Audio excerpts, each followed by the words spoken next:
Hey there, welcome back to Draco Does It. Today I'm measuring some valve springs to see what their free height is. And I'm using some digital calipers and a ruler, and did some triple checking, and I have the service manual, so it's really cool. So I'm going to check to make sure my springs still look good and that they're the right measurements for reinstallation and reuse, as I don't really have the money right now for like a brand new set of $700 springs. So and this wasn't going to be like a high performance build.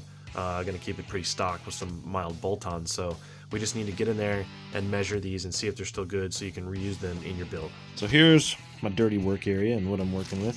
I have a digital measuring caliper, and so what you want to really kind of do with these is put it all the way closed as much as possible, hit 0 to zero it out, and then you're good to go.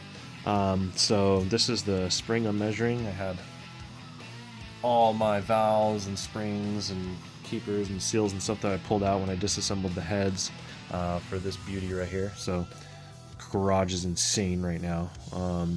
One day when I have a warehouse it'll be so cool, but right now this is what we're working with. So I need to measure the freestanding height of this, and I'll show you right now in the video what I'm talking about from the service manual.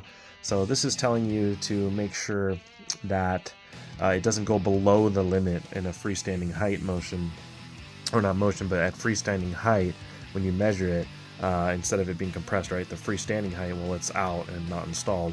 It wants to make sure of the height of the spring, and it kind of shows you in the diagram the orientation in which to have the coil or the spring while you measure it. So I'm going to use my digital caliper. I'm going to look for those values and make sure it doesn't drop below the limit, which is I believe 45 point something millimeters there. As you can see. So we need them, and then you have the standard value of what it was originally, in which I believe is like a 46 point something. So let's see what this one measures out to be. Alright, so I'll try to do this. So this is what happened. We had the valves get smacked by the pistons and bend, and the timing belt skipping a tooth on this.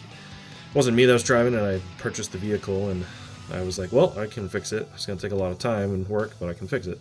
So here's the spring. We've zeroed it out, and now we're gonna open it up, and so I'm gonna try to align it the same way that the picture had it aligned, where you could see the coil here and then at the bottom. So we're gonna go ahead and then close it up, and I'm gonna make sure I'm lined up and that it's got some good, not too much tension, but can slide freely. And we're gonna check our measurement, and so I'm really looking at a 4.6, almost a 4.7. And that's actually right where, and I mean it's honestly a little snug, but yeah, it's right about there, 46.88 millimeters, and so it looks like I'm coming out right exactly where the springs need to be, so I can still reuse these. Another thing that they check is for the actual squareness or roundness of the spring, to make sure that the spring itself is not twisted or compressed in a weird way, that it's all even. And there's another way to measure that I can show in a future video. But for now, this is one of the decent ways to really check your freestanding height for your valve springs. I hope this video helped you out.